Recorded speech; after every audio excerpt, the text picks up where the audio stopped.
प्रतीक दिल्ली में joint family के साथ रहता था, लेकिन जॉब की वजह से अपनी माँ के साथ दूसरे शहर में शिफ्ट हो जाता है, जहाँ उसकी प्रीति के साथ लव मैरिज हो जाती है, जिस पर बहू को नापसंद करते हुए उसकी माँ पूरा समय प्रीति को परेशान करने के तरीके निकालती रहती है।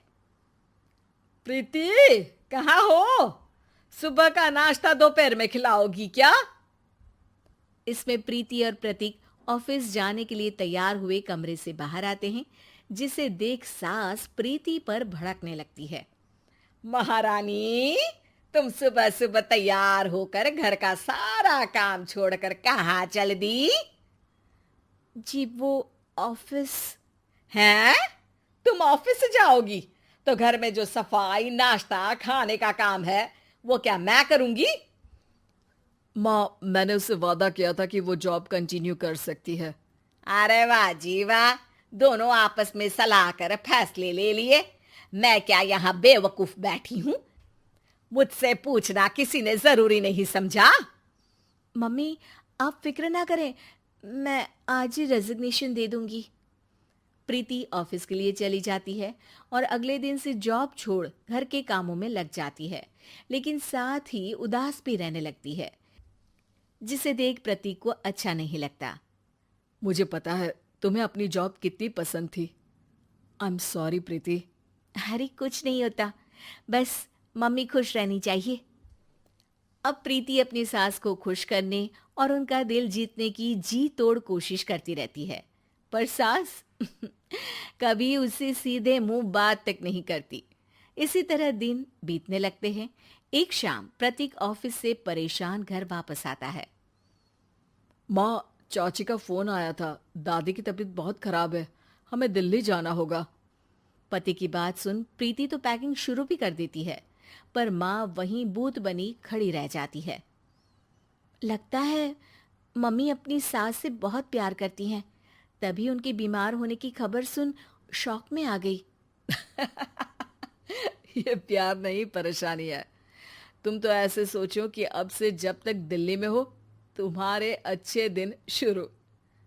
अच्छा, ऐसा क्या है दिल्ली में? वो तुम्हें कुछ ही घंटों में पता चल जाएगा। सास के रिएक्शन और पति की बात से कंफ्यूज्ड प्रीति दोबारा पैकिंग में लग जाती है, जिसके बाद कुछ घंटों का सफर तय कर तीनों दिल्ली पहुंच जाते हैं, जहां घर के अंदर पहुंचते ही लोगों की भीड़ देख प्रीति परेशान हो जाती है। हे भगवान, इतनी भीड़! प्रतीक, कहीं तुम्हारी दादी को कुछ हो तो नहीं गया ना?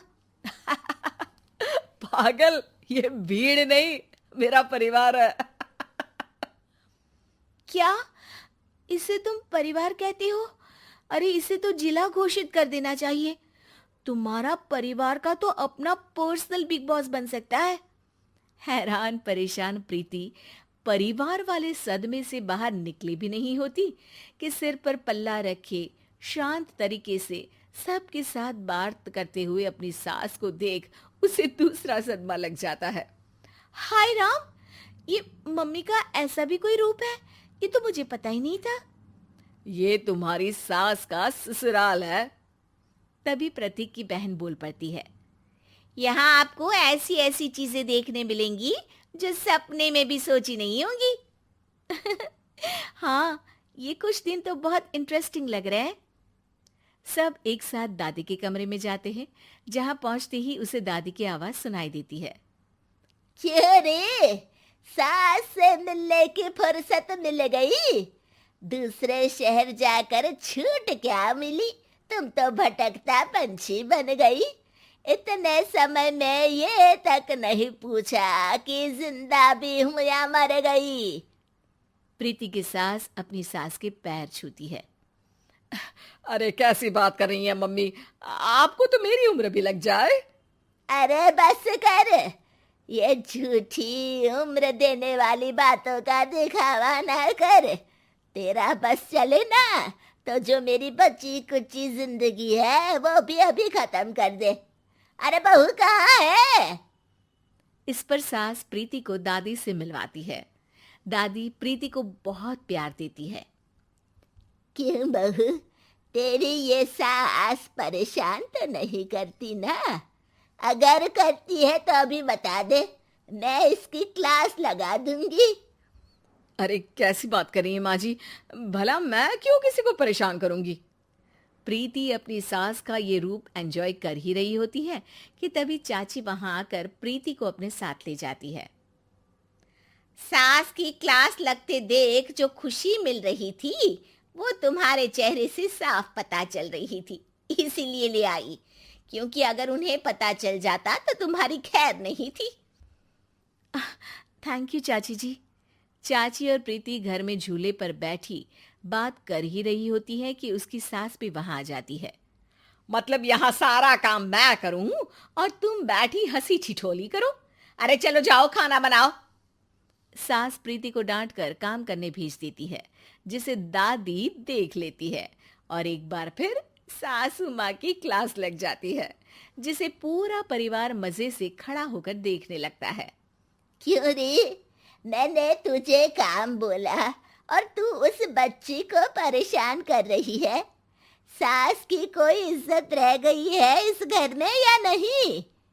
यहाँ खुद की सास होते हुए भी ज्यादा बड़ी बन रही है।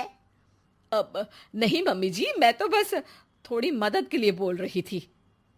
सास रसोई में जाकर काम करने लगती है और दादी प्रीति को लेकर वहां से चली जाती हैं। इसी तरह एक हफ्ता बीत जाता है, जिसमें दादी अपनी बहू को डर, इज्जत और प्यार का फर्क समझाती रहती है और प्रीति उसका मजा लेती है। वापस जाते हुए दादी प्रीति और उसकी सास दोनों को अपने पास बुलाती है।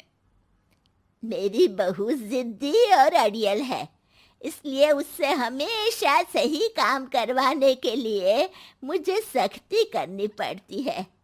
लेकिन तुम्हारी बहू अच्छी है, तेरी खुशी के लिए वो अपनी जॉब और सपने भी छोड़कर घर में बैठी है।